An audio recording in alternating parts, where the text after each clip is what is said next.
दोस्तों जब भी आपके रिटर्न आते हैं, ई कार्ड लॉजिस्टिक वाले जो रिटर्न लेकर आते हैं, तो पहले इसमें क्या है कि ओटीपी नहीं आता था, वो सीट पे लाते थे। एक सीट में क्या होता था, कभी कभी उसमें रिटर्न कम आ जाते थे, तो इसमें सेलर भाइयों के काफ़ी रिटर्न मारे जाते थे। लेकिन अब अमेजोन की तरह कंपनी ने, ई कार्ड वाले फ्लिपकार्ट ने अब ओटीपी बेस्ड सिस्टम कर दिया है। जितने का रिटर्न का ओटीपी आपके फ़ोन पर आएगा, उतने ही रिटर्न पैकेट आप जो है गिन के इनसे लेंगे। अगर कोई पैकेट कम है तो आप उन्हें वापस कर सकते हैं।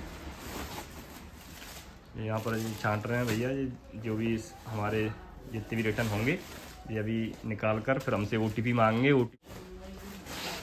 दोस्तों ये है, इसमें बस रिटर्न का बड़ा ही गंदा काम है ऑनलाइन बिजनेस में। अगर रिटर्न ना हो तो सबसे बढ़िया बात है। अब दोस्तों ये देखिए, ये जो पैकेट है हमारे,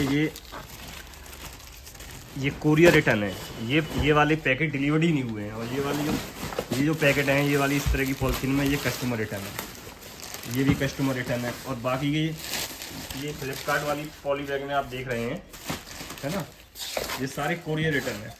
अब जब भी कोरियर रिटर्न आता है तो हमें क्या लॉस होता है? एक तो दोस्तों कम से कम हमें 6 से 7 रुपये का ये पॉली बैग पड़ता है।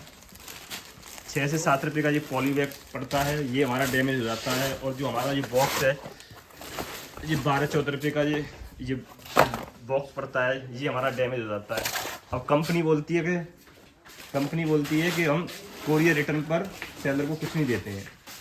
जबकि कोरियर रिटर्न में भी दोस्तों देखो सेलर भाइयों को कितना लॉस होता है। ये 14-15 रुपये का ये बॉक्स, कोरिगेटेड बॉक्स डैमेज हो गया। अब इस बॉक्स को हम क्या इसमें प्रोडक्ट द्वारा रख के बेच देंगे? नहीं बेच पाएंगे। ये देखो पूरे डैमेज हो जाते हैं ये जो है 6-7 रुपये का, यानी कि कम से कम 23 से 24-25 रुपये का इसमें हमारा नुकसान हो जाता है। 20 रुपये तो मान लो, 14 रुपये का डब्बा मान लो, 6 रुपये का पॉली बैग मान लो, तो 20 रुपये का अगर हमारे 100 ऑर्डर जा रहे हैं तो कम से कम मान लीजिए 30 से 35 तो कोई रिटर्न डेली आ ही जाते हैं। तो कंपनी इस पर काम करे, जो कस्टमर जो है ऑर्डर मंगा लेते हैं तो उन्हें लेते क्यों नहीं है, जिससे हमारा जो कोरियर रिटर्न है इसका बर्डन सेलर भाइयों को बहुत बढ़ता जा रहा है। कंपनी को इस तरफ ध्यान देना चाहिए कि कोरियर रिटर्न को भी ये कम से कम मिनिमाइज करे। क्यों डिलीवर्ड नहीं हो रहे हैं पैकेट?